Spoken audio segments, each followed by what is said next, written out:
So let's just get his view in.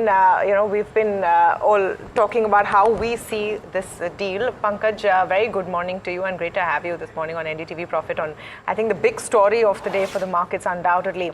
How do you view it? And let's start with the first question we've been talking about. Did Zomato overpay, or is this looking like a good deal? Good morning to all of you all and your viewers. See, I think it's a very strategic move, deal, and I think it's a win-win for both. Don't look at the deal from a valuation perspective. I think that will be too short-term an approach. I think it's a eminent strategic sense for both the companies on both sides. For Paytm as a company which is trying to bring sharper focus on its core business, because they're, let's say, in the payments business, they've lost some market share, they've had regulatory issues. It clearly means that they're letting off one of the businesses which they had seeded and bring much more sharper focus on their core business, which is payments and financial services, including loan distribution, Paytm Money, which is about the securities market business, and insurance distribution. So that's great from their point of view. From a Zomato's point of view, they already have now two engines which are firing. The food delivery business, which is on a very strong growth curve, and I think that business will continue to sustain growth momentum for the next decade, though the rate of growth might moderate, but still it will continue to be a high growth business for the next decade. You have Blinkit now, which is growing at a phenomenal rate, and probably in 3 years' time, Blinkit could effectively be the largest retailer in India, overtaking physical retailers who've been around for 20-30 years. And clearly now the idea with this acquisition is they're going to carve this out and their existing dining out business into a separate app called District, which they intend to launch probably in a fortnight's time, and build that as a category. It's an emerging category where Indians or the Gen Z are spending on events and everything else, where they're going to combine all of that. And obviously that business will benefit from cross-leverage from Zomato's existing user base. So from a strategic point of view, I think it's a great acquisition for Zomato, because over a medium term, over the next 5 years, 10 years, the value of the business can be far, far higher, because there's a huge potential. There's a significant incremental spend happening in that category. It allows them to capture that. And from Paytm's point of view, it just reduces one more incremental thing that we're doing, because over a period of time, they've built so many of those businesses, and in many of those businesses probably are not related to their core business. So it just helps them to bring or double down with a sharper focus on their core business, the payments business, where as it is, they are seeing very sharp competition. So I would think it's a win-win for both of them. Good morning, Neeraj here. Thanks so much. And good to have you in this list of argumentative Indians out here talking about Zomato Paytm. Just one quick thing, Pankaj. So let's assume that the ability to decode whether it is overpaid or no right now, as you said, is a slightly short-term view, and we don't know how it will turn out. If this doesn't work, because Paytm has not been able to combat BookMyShow in that fashion, and Zomato therefore entering this category as the second player, right, if you will, and BookMyShow has this stranglehold here. If this doesn't work, how big of a damage could it do to Zomato because of the money that it is paid out? Let's say 3 years out, if this doesn't work. Good question, Neeraj. See, from a financial risk point of view, now the 2,000 crores cash they're paying out is equivalent to 1 year of Zomato's cash flow, because it's a company which is generating cash. In a couple of years' time, Zomato will be generating 5,000 crores of cash. If I'm not mistaken, in FY27, Zomato is expected to generate 5,000 crores of cash annually. And from there, their cash flows will keep increasing. So Zomato has now become a cash machine. So they're already sitting on about 10,000 crores of cash on their balance sheet. And they're accruing cash every quarter or every day as we go along. So I don't think so that it's a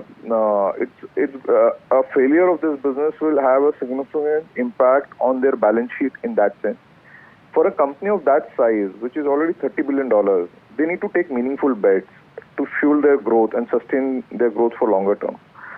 The growth initiatives or the growth bets for a high growth company like Zomato has to have adjacencies with their existing set of business. And I think this business has a very strong adjacency with their existing set of business. More importantly, it will bring some more incremental critical mass to the existing business which is there.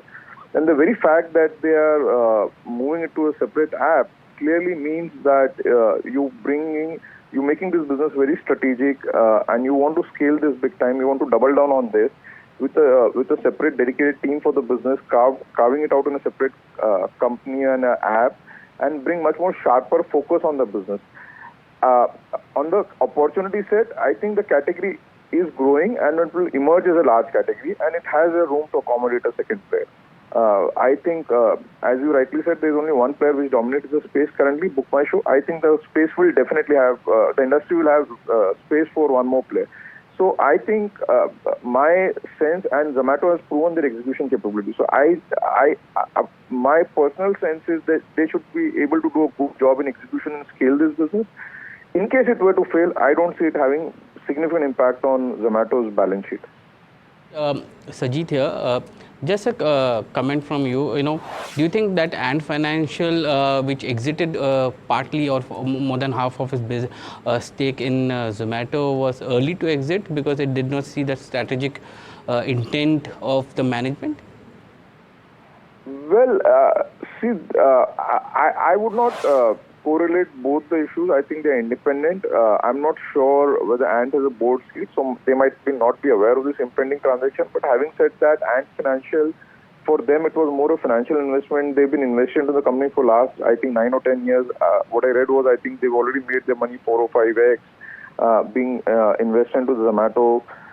So for financial investors will make their exit at some point of time or other. Having made good financial gains, I think they would have thought in their wisdom that it is fair for them to take the money off the table. Having said that, I don't think so. That's a reflection on Zomato's future growth prospects. I think the growth prospect of Zomato continues to remain strong, and which is what also a reflection that the block by Ant, there were more than enough takers for whatever supply was there from Ant in that sense. One more, the going out business, we've seen BookMyShow having the majority stake in that market, but it's still not able to scale up as envisaged. The top line for BookMyShow was around 800 crores in FY28, and it's been there for nearly more than a decade now in this business. What Zomato is arguing is that in the next 2 to 3 years, it will have a 10,000 crores of gross order value, which is there. Do you see this entire segment growing at a very high pace? See, the way I have seen these internet businesses or new age technology businesses work is you take your bets at an early stage of evolution of an industry or a segment. These are long drawn businesses. In 2013 or 14, when Zomato started its food delivery business, I never thought that Zomato will become the top amongst the top 40 companies of India. The fact is today the business is large. It's within visibility that business will start generating $1 billion of cash flows every year in the next 4 to 5 years. I would have given it a zero chance in 2013 when I first used Zomato app that a company like Zomato can generate $1 billion of cash flow in 5 years' time. India is young. India is changing very fast. Consumers are adopting very fast. The category is certainly out there. All of these emerging categories, they reach a point where you get to an inflection point, and from there you have a J-curve growth or a hockey stick growth, as we call in investing parlance. Some point of time, I think this space will emerge big time, and we'll have hockey stick growth. What is important when you're making strategic investments or business, this thing is to be there, build your platform, and be out there so that when that J-curve growth really plays out, you're out there to capture that growth and establish your dominance in the segment. In that sense, I think the move from Zomato makes imminent sense from a strategic perspective to my mind. Got it. Pankaj, let me, Harsh also joining in, let me quickly ask you on Paytm, from that perspective, from that lens. You've got roughly 8,000 crore of net current asset currently lying in Paytm, 7 to 8,000. This is now taking literally cash, more cash into the company, arming the company with more cash to probably grow its core businesses. How do you view it from Paytm's perspective? Harsh, any incremental cash is a good news, but I think the bigger implication for Paytm is they can do with less distraction and more focus.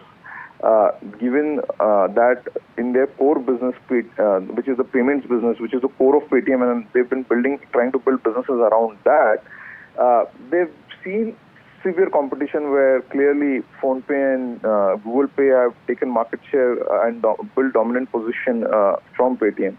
So it's important for Paytm, and there are many more players trying to get into the payments ecosystem, because all of us know UPI is already $2 trillion of annual transaction value, and it's still growing at a very high rate and probably will keep growing given the strong growth drivers. It's important for Paytm to sharpen their focus on their core business and define what their core is. When it comes to the internet businesses, the customers are very demanding. They don't like to get distracted, and because the customers are so demanding, it's very important for businesses to succeed. For businesses to succeed, to be very sharply focused on what they stand for, what value proposition they're offering to customers, and bring a very sharp value proposition to the customers.